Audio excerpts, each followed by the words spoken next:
The dates have finally been announced, and all I can say is that Disney screwed this up.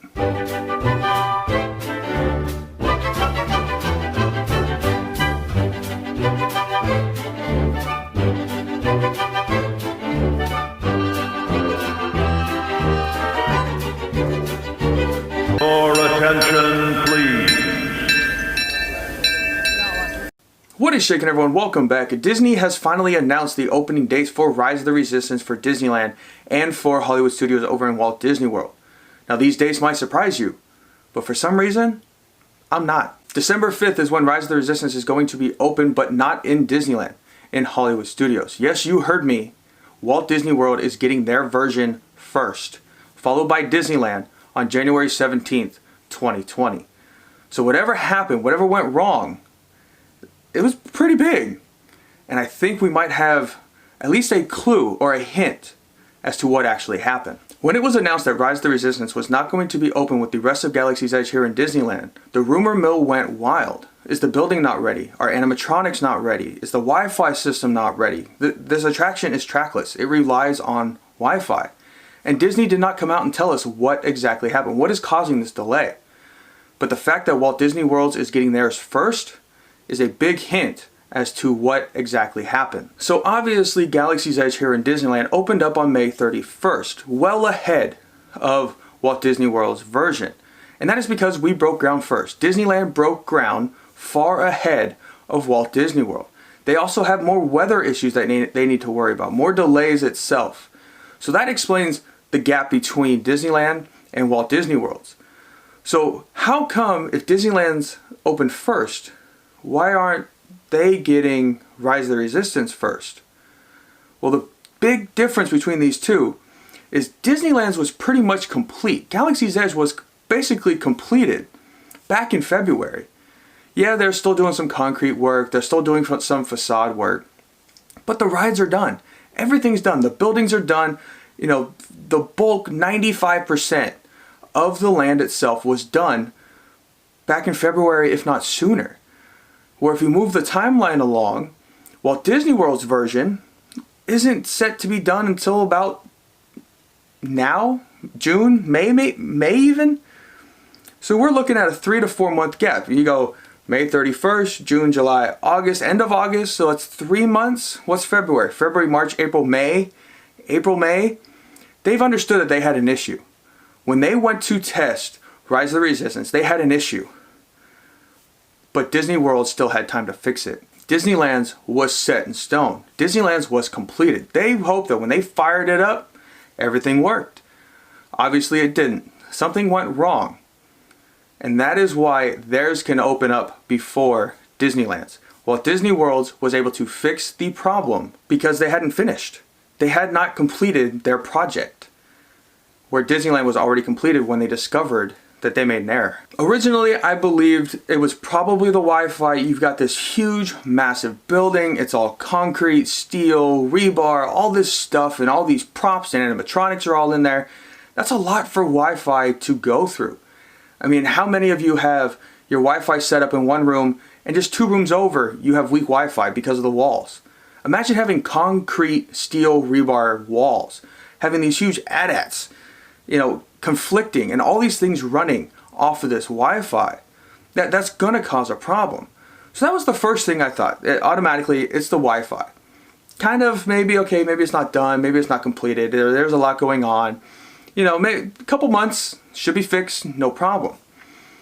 But the more I thought about it, I believe now that it's this huge gap. We're looking from May, June, July, August, September, October, November, December. You're looking at almost 8 months. 8 months difference here. I believe they are putting in a track. They are going to scrap the Wi-Fi idea. And again, this is going to take time, especially when the project is already complete. Imagine you have this brand new, let's picture Thunder Mountain. They build it. They test it. It was running great. A couple months before, they run a test and they notice the track is too small. I know it wouldn't work the first time, but let's just use our imagination. The track is too small.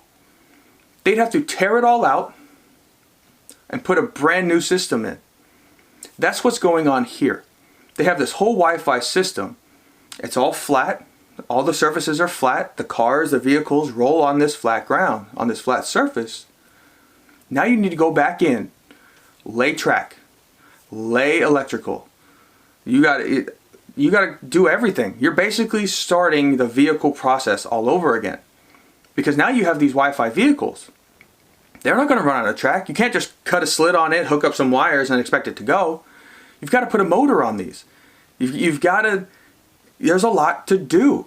And that is why Disneyland's is delayed so much longer, because they had to start from scratch.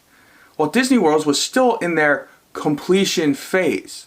Yes, they might have been almost done, but almost done is a big difference than being completely done. They don't have to completely start over. That is why Walt Disney World is opening up first. Now, I give Disney a lot of credit. I'm not one to necessarily bash Disney for things. Disney does their due diligence. Do they make some errors? Yes, they're human. We all make errors. Nobody is perfect. And I always have trust in Disney. But with this, it feels like they rushed it. They rushed it all. They didn't run all their little side tests, their little scale model tests to make sure everything worked. I mean, I know they did, but something to this, this grandeur. This, we did a whole video that it's a possibility that this attraction is 28 minutes long from where you board a little space shuttle to when you exit. That's a lot going on.